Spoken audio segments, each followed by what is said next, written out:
I never used to travel until I became a comedian. I'm like, oh my God, there's a whole nother world out there. When I was hanging out in Florida, I got a chance to experience an amusement park that was a little different. It was an alternative park called Gatorland. It's a real park, and I've met the owners, and they're really cool people. But I got to tell you, best part about this amusement park is they have a recording. The funniest thing I've ever heard. You call this park, this is what you hear. Yeah! You've reached Gatorland, America's premier gator extravaganza. You've seen them on TV, now come see them live. Gatorland, you're going to love this park. Then he says this, for Spanish, press 2. Oh, I got to hear this. I don't speak Spanish, but you're gonna love this park.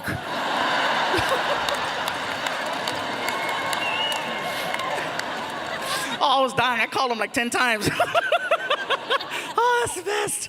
Oh, I'm starting to sweat a little, huh? Too sexy. Arr. I don't care though. I have a lot of fun, you guys. You guys have made a lot of things possible.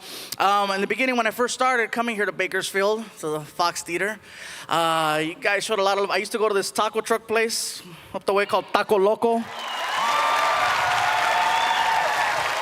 It's still there. I love food on wheels, you know.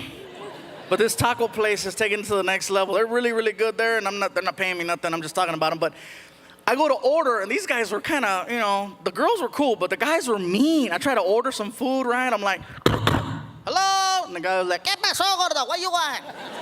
What you want? Oh, hey, dude, can I get 2 tacos, chicken, and a Coke? Okay. What else? That's it.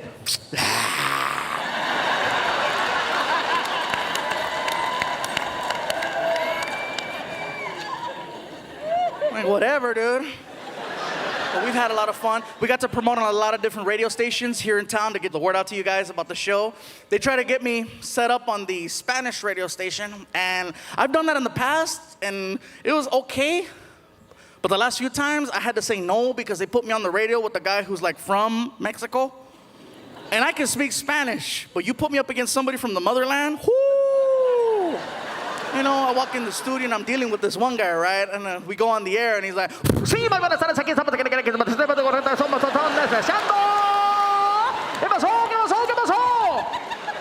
I meet that same guy in the hallway. He sounded just like that. I'm like, hey, how's it going? ¿Qué pasó? Are we on the air? No! Oh, why are you talking like that? Porque sí! And I freaked out, because you imagine this guy goes home talking like that to his wife and his kids, come 2, 3 o'clock in the morning, his wife maybe wants to do a little something, and she tells her man, honey, tonight when the kids are sleeping, what are you going to do to me? ¿Qué me vas a hacer? Bueno, ¿qué vamos a hacer? Vamos a meternos al cuarto. Te pones los pantalones, quitarte los calzones para mirar ese culote.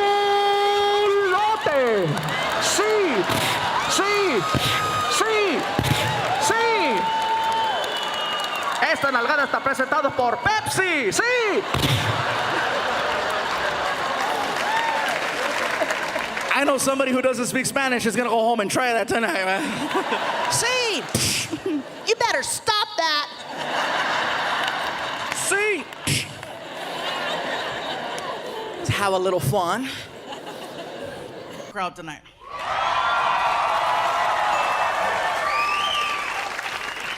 Now, notice I asked Latinos. I wasn't very specific.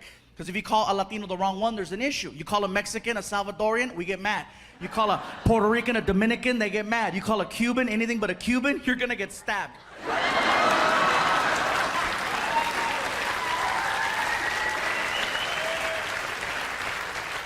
So for everyone here and everyone at home, I have found a way to figure out who's who. It's very easy. All you have to do is listen to the way the person is speaking Spanish. You don't have to understand a single word, just listen to the flow. That'll let you know. For example, Mexicans, when we speak Spanish, we sound high. Seriously, you ask us a question, we drag it out. Hey bro, how's it going? Pues aquí nomás, hombre. Ah, pues tú sabes, güey. You know, Cubans, I found out Cubans, you guys speak Spanish, like everything means something. It's very serious. You ask a Cuban a question, bro, where you going? Al baño, coño, carajo, why you wanna know? Just asking, dude. It's like, why is he yelling? I don't know. And I found out Puerto Ricans, you guys speak Spanish like there's a time limit. Ask a question, hey bro, what's up? Oh, mira, bro, el otro día estaba con Hitch, me estaba platicando que chacha Benito, quiero saber lo que está pasando aquí, no más. Dame más gasolina. Just fast. Even Mexicans were like, hey, write that down. Quick. Another way is the beverage. The beverage will let you know who you're dealing with. For example, a Mexican's preferred drink of choice is tequila, okay? A Puerto Rican's preferred drink of choice is either Don Q or Coquito, right? And a Cuban's preferred drink of choice is coffee. Now let me tell you how I know about this one. So a few years ago, Martina and I were doing a show at the Improv in Miami, and after the show was over, I was talking to Martina. I said, hey, bro, I said, we got to try out some of this Cuban food everybody's been talking about. It's our first time here. And so we go outside to catch a cab, and when we got in the car, I figured something out, and that is that Cubans come in every color of the rainbow. Cubans and Puerto Ricans, you go from really, really white all the way to freaking navy black, just hardcore. Wesley Snipes, just dark, scuro. El negro, hardcore, you know what I mean? I didn't know that there was such a thing as a black Cuban, because we get in the car and we're speaking Spanish, and this guy turns around and he's black and he's like, ¿Dónde quieren ir? Where you wanna go? I'm like, oh my God. It freaked me out. I thought the partition was tinted. I didn't know. So he's yelling at us, ¿Dónde quiere ir? I'm like, dude, why is he yelling? I said, listen, we want to go somewhere to get some authentic Cuban food. Where can we go? And then he takes us to this place called Calle Ocho, which, for everyone at home, Calle Ocho is Spanish for 8th Street, and it's an area where, you know, it's very authentic. And he takes us to this restaurant called La Carreta, okay?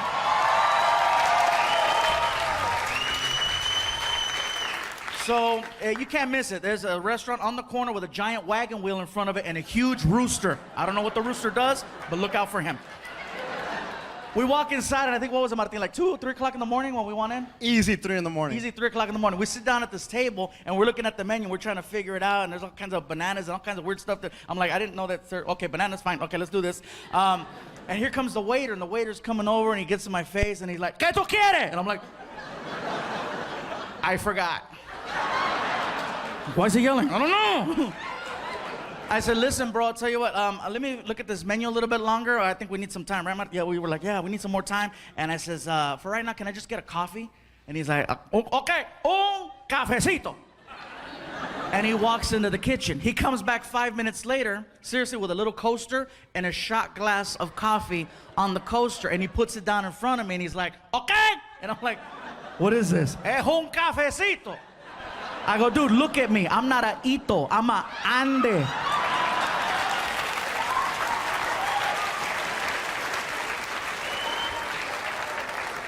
And then I started thinking, maybe he knows who I am. I get the joke. Bring the really big guy, the really little cup. You know what I mean? And I said, bro, what is it? I go, no. Bring me a full-size cup of coffee. Take this back in the... I was frustrated. So the guy's like, okay, and what you want? Okay. So he grabs it, all pissed off, and then he goes in the kitchen and he starts talking trash to one of the cooks. He's like, Manolo, allá afuera un gordo que dije que era cabezote, que era una problema allá. And then he comes back with a bowl of Cuban coffee, okay? And he puts it down in front of me, and he won't leave the table. He's like, okay. And I'm like, okay. Okay. Oh, I get it. He wants me to make sure this is what I want, what I want, right? So I pick up the bowl and I take a little sip of it. And when the coffee hit my tongue, I was like, oh my God, this is the most concentrated coffee I've ever had. It was really, really strong. And then it clicked. That's why they bring you a little shot glass of this stuff. So now I don't want to look stupid making him take a bowl of coffee back in the kitchen. So I picked it up to my face again and I drank the whole thing.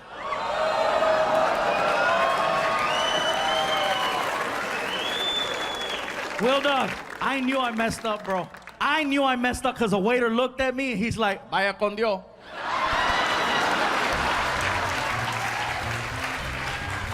He goes back in the kitchen. He's like, Manolo, call 911.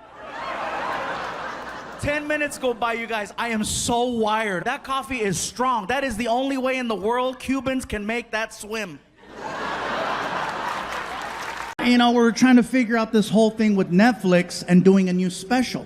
And during the pandemic, 2020 especially, it was not even a possibility of assembling a few people, much less a stadium.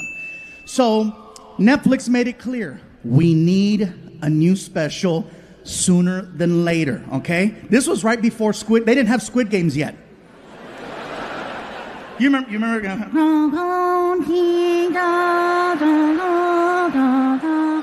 Red light. Oh, yeah. Some of you are like, that's racist. No, that's accurate. That's really good. So anyway, Netflix said as soon as there's an opportunity to record a new special, we need a special. So with time going by, there became two options for recording a special in late 2020. One was Florida, and the other was Texas. Some people from Texas cheering? Yeah? Okay. You could cheer all you want. That's where I got COVID. Yeah. Chingate esa. So here's the story. So I had done shows before, in Texas, and I had never done a show in San Antonio. So the original plan was we wanted to record a special in San Antonio for the new Netflix show, for the series. So we couldn't really travel too much. And remember, they kept telling us, stay in your bubble, stay in your COVID bubble. Don't forget to stay in your bubble. So in order to be as proactive and just careful, we all went out there together as a team, okay? And then we all basically said, we're going to do a residency in San Antonio for 30 days. 30 shows in 30 days. And on the last day, we'll record a new special. This way it gives me a chance to start performing again because it'd been over a year since I touched the stage. And so we get there and they gave me the option. Do you want to stay in a house or do you want to stay in a hotel? And I said, well, I've never lived in Texas before, so let's see what a house feels like. So they got us like this fancy Airbnb, and basically, it was Martin, Alfred, my friend Rick, myself. It was like four of us. It was like the Mexican version of the real world, okay? So we're all in this big house together. Everyone gets their own room. And so, of course, I get the big room because it's me. And, look at some. No. Yes. So I open up the door. I turn on the light. Click. And I'm like, this is a beautiful room. Wow, look how big it is. And then I notice there's a hole in the wall. And I said, that's weird. So I get really close to the wall. And when I got close, I realized it's not a hole. It's a big-ass roach. And let me tell you, I am not exaggerating when I tell you that cuca was this big. That roach was this big. Now, I have used this unit of measure before to exaggerate. And let me tell you, I'm not exaggerating when I tell you that freaking cucaracha was this big. And I don't want you guys thinking, oh, what, you think you're too good for roaches? No. I grew up with roaches my whole life. My mom and I, we lived in apartment buildings, projects. We always had roaches, but they were different. First of all, they were this big. And California roaches are very different. Okay? For example, when you turn on the light, they scatter. In Texas, he chilled. In California, they respond to sound and movement. Ah! Scatter. I tried my California technique on this Tejano roach. I said, ah! And the roach was like, what? Oh my God, I don't think he's in my room. I think I'm in his. And at that moment, my tour manager walks in the room and she's like, is everything okay with the accommodations? I said, no, the room is beautiful, but look at the wall. Aw, there's a hole in the wall. I said, get closer. She gets up to the wall and she's like, oh, it's a big ass roach. I said, you're okay with that? She said, he's not in my room. She can see that I'm visibly bothered by this roach. So she's like, would you like me to take care of your little friend for you? And it is a little emasculating because I'm a big guy and she's like 5'2". So she's like, move, fool. She takes off her shoes, she grabs it, she gets up on a chair, and she brings it back, and she's like, soy la 69. Bam! Nailed that roach. Threw down her shoe, put it on. I look at the wall, and it kept moving. And I said, you have angered our friend. And she was like defensive. Fool, round two. So she grabs her shoe, gets back up on the stool, and she brings it back. And just as she's about to nail this roach for the second time, that shit started flying. It was a Harry Potter roach. Oh, man, mira. She's ñañeras, man. So anyway, we were there for 27 days. And for some reason, on the 27th day, out of a team of 30 people that were there to film a special, I was the only one that tested positive for COVID-19. No one else got it. Not Martin, not Alfred, nobody. And I told Martin, dude, I don't know where I got it. And he said, I think you got it from the roach.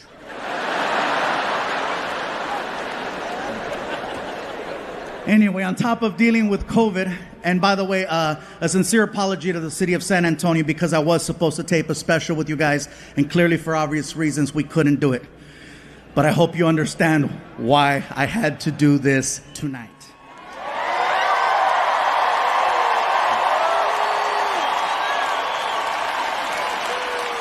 On top of dealing with COVID, the vaccine situation, I come to find out someone was trying to extort money from me. Yeah, and they weren't even family. So chingate esta, watch. I get a phone call from my manager telling me that someone reached out claiming to have video footage of me being inappropriate with models. Yeah, see? Look at it. You guys are like me. Yeah, I'm like, I need to see it too. Now, no disrespect to any woman who has ever given me the opportunity.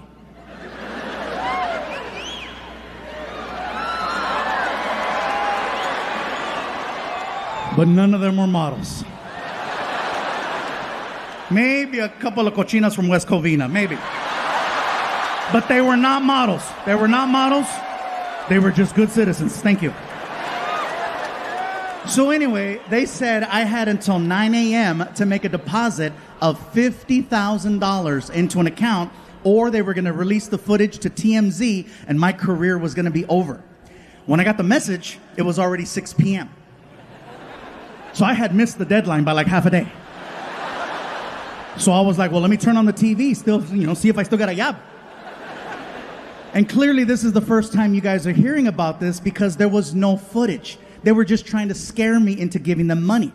The only reason why I'm telling you the story is because only 50,000? Like seriously, that's what my career's worth? Don't get me wrong. I know when I said 50,000, some of you were like, oh, and it is a lot of money. But if you're gonna go after a celebrity, $50,000 is really low. Like, to put into perspective, they did the same thing to Kevin Hart. And with Kevin Hart, they hit him for $10 million. $10 million, which lets me know where I stand on the comedy totem pole of success. There's Kevin Hart with 10 million, and I am like the Groupon of extortion. Where'd you get your extortion? Got that shit at Ross. It was on clearance. $50,000. You can't even buy an Escalade with $50,000. That is like a Hyundai Sonata at best, okay?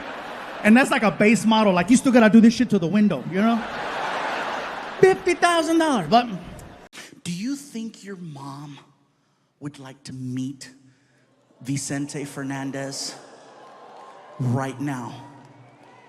I said, Emily, let me tell you something. If she says no, I want to meet him. I'll be right back. Mamá, dime, mijo.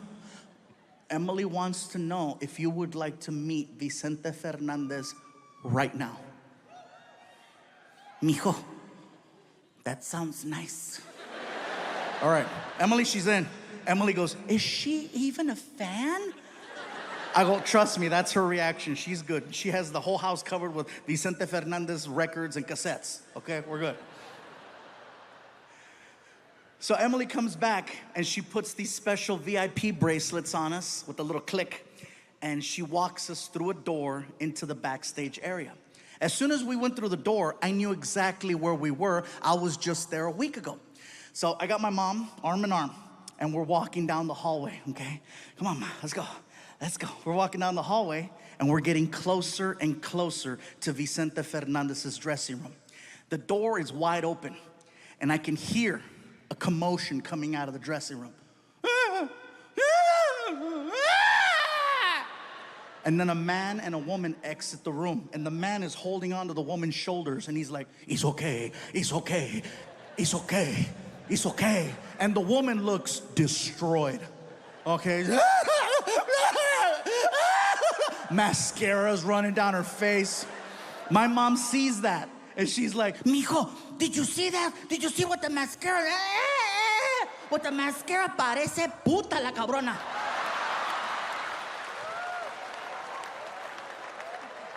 sorry, puta means friendly. So we get by the door, and the closer we get, we start to see a guy in the room. He comes to the door. In the room, there's three people, okay? There's Vicente Fernandez, the photographer, and a handler.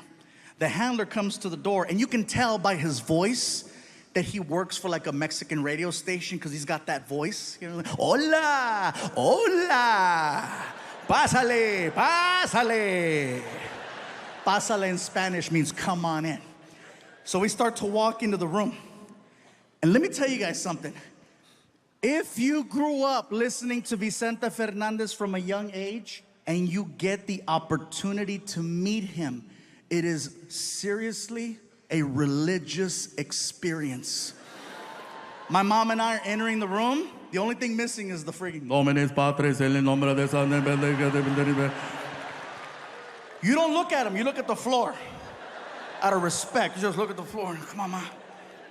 We get all the way up to him and I see boots. And when I see the boots, my mom and I both just...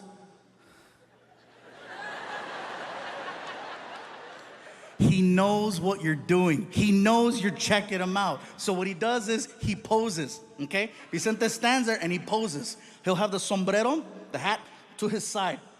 And then he doesn't look at you. He looks away. And he sticks his chest out. And he stands there looking like a big-ass bottle of Tapatio at Costco.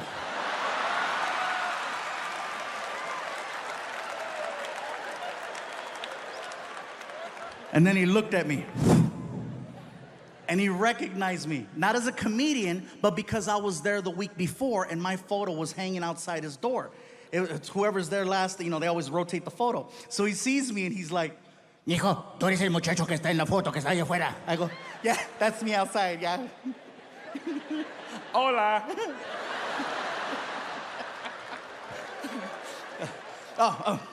Vicente, I'm sorry. Le presento mi mamá. I'm like, oh my God, I think I just offered up my mom to Vicente Fernandez. She's like 73, better late than never, Ma, get him. My mom starts walking up to Vicente. He was so nice. He goes out to shake my mom's hand, and my mom grabs his hand. And I don't know where she got this strength and energy from, but she grabbed him and pulled him in. Hard, like the video game. Get over here. And then hooked him. She hooked him and she starts screaming into his chest, Mi chente, mi chente, mi chente. I'm like, oh my God, she's getting horny.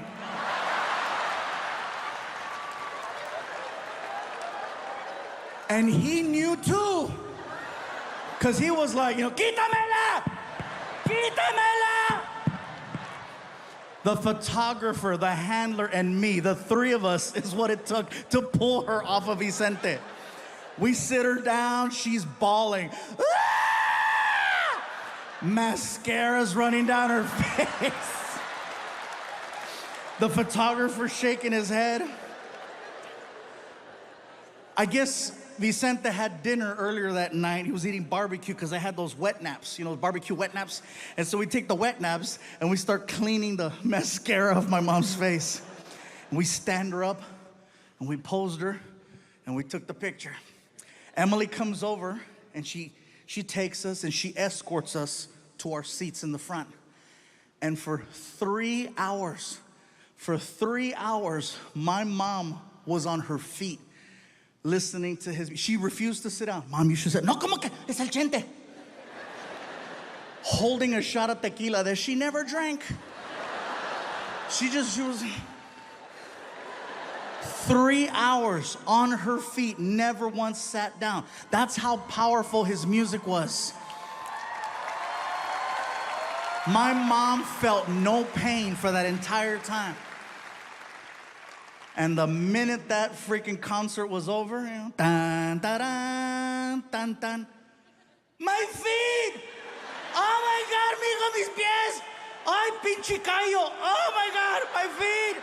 Ay! And I'm like, oh great. So now I gotta drag this living novela to the parking lot. I helped her into the car. My feet! I told you to sit down. You don't sit for Chente. Here comes Emily. Did you guys have a good time? I go, Emily, we had the greatest time. Thank you so much. I got something for you. I go, what's up? And she hands me an envelope, and I open it. And inside the envelope is the picture. She printed it out for me. And when I looked at it, I got so choked up because I have never seen my mom so happy in a picture. And it's not that she wouldn't smile. She would smile, but it was that, 1, 2, 3, cheese.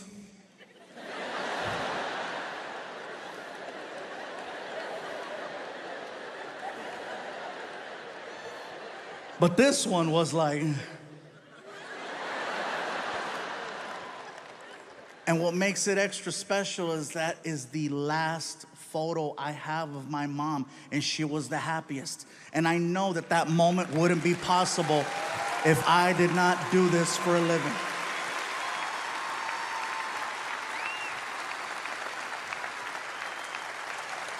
So thank you for that. Sorry, I know a lot of people were like, We came to laugh. We're getting all pinche gordo. Me está chillando. Oh my God. And I tell you something else, like you don't know those women. You know when you know them? Is when they get drunk. Oh my God. You get a woman drunk, oh, a different her completely comes out. Give me a drink. Give me no. Give me no. And they get drunk and they start talking smack, man. Hey, you know what? Hey, you know what? Hey, you know what? I never liked your mom.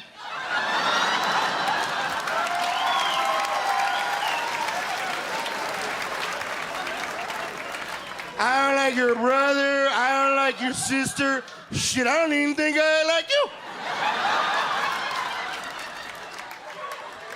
And I come make love to me. Hurry up.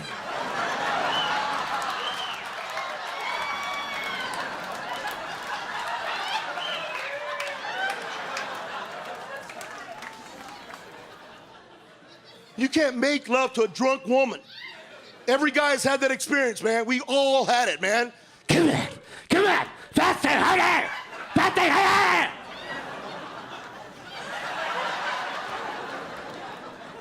And they're drunk and they think they're sexy. They're staring into your eyes like.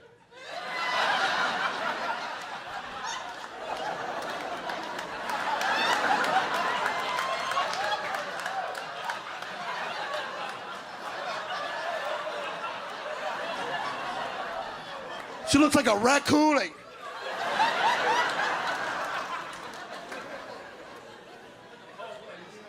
And then you try to put them to sleep. You try to help them.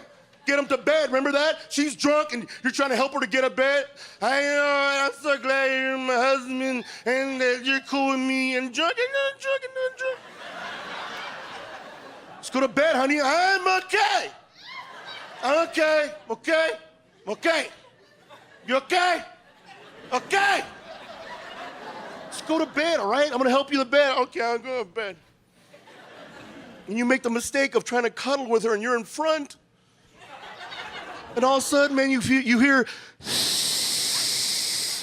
and in your head you're going, is she peeing on my leg? And she's peeing on your leg. And you wake up, hey, wake up! You're peeing. You're what? What? I'm not peeing. Why you peeing in the bed? You're stupid. You peeing in the bed? I can't believe you grown man peeing in the bed. You peed on the bed. You're the one peeing. I just woke you up. I was trying to help you out. What's wrong with you? Ain't nothing wrong with me.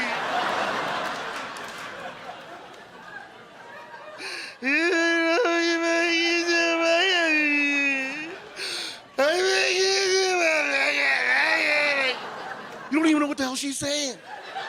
She's that drunk, she's speaking in a whole different language. And then they have that one dime, that dream. You're gonna find out when you get kids, man, that when they get bigger, and you have a lot of them, every mom's been through that. They fight demons at night. In their head, somehow or another, they come out, and she's laying down.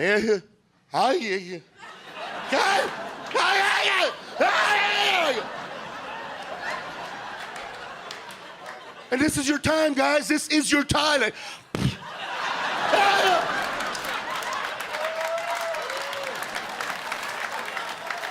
What happened?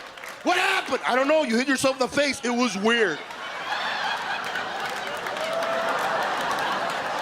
I keep coming back to alcohol, huh? I keep having these issues with it, you know? Like, I got loaded one night, and I don't know what happened. I accidentally wound up at this dance place. Gentleman clubby place, right? I wasn't driving. It was an accident. We pulled up to the place, and...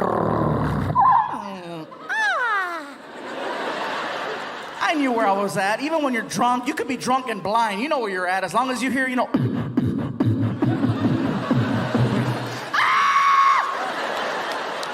I walked in there and I got recognized by one of the dancers, and you gotta call them dancers or entertainers or they get mad at you. They'll get mad. I am not a stripper, okay? I am an entertainer. I'm like, no, I'm an entertainer. You're nasty. Some girl recognized me. She's like, oh my God, I know who you are. You're famous. And I'm like, oh no. And some other dancer who's spinning on a pole overheard famous, and she stopped. Just. She walks over. Oh my God, you're famous? Can I have your autograph? I said, you don't even know me. I don't care. Sign it. Okay, relax. What's your name? Diamond. What's your last name? Rodriguez. To Diamond. With all my love and affection. Hurry up.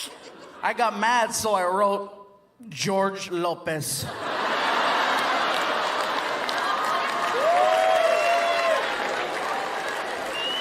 I was drunk. I didn't care, right? I'm all loaded. She freaked out. She's like, oh my God. Oh my God. You're George Lopez. I can't help it, you guys. I was so drunk, I did this. I said, I know, huh?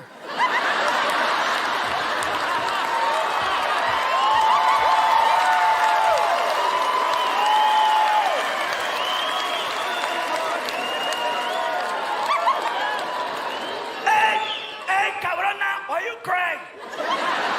Why you crying? Mira, muy chingona, I cry.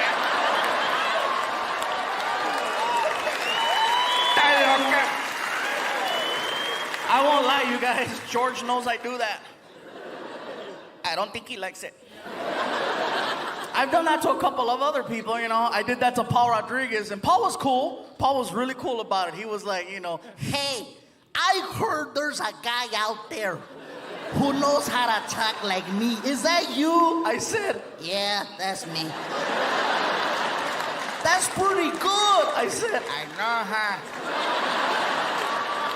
hey, can you do mencilla? Da-da-da.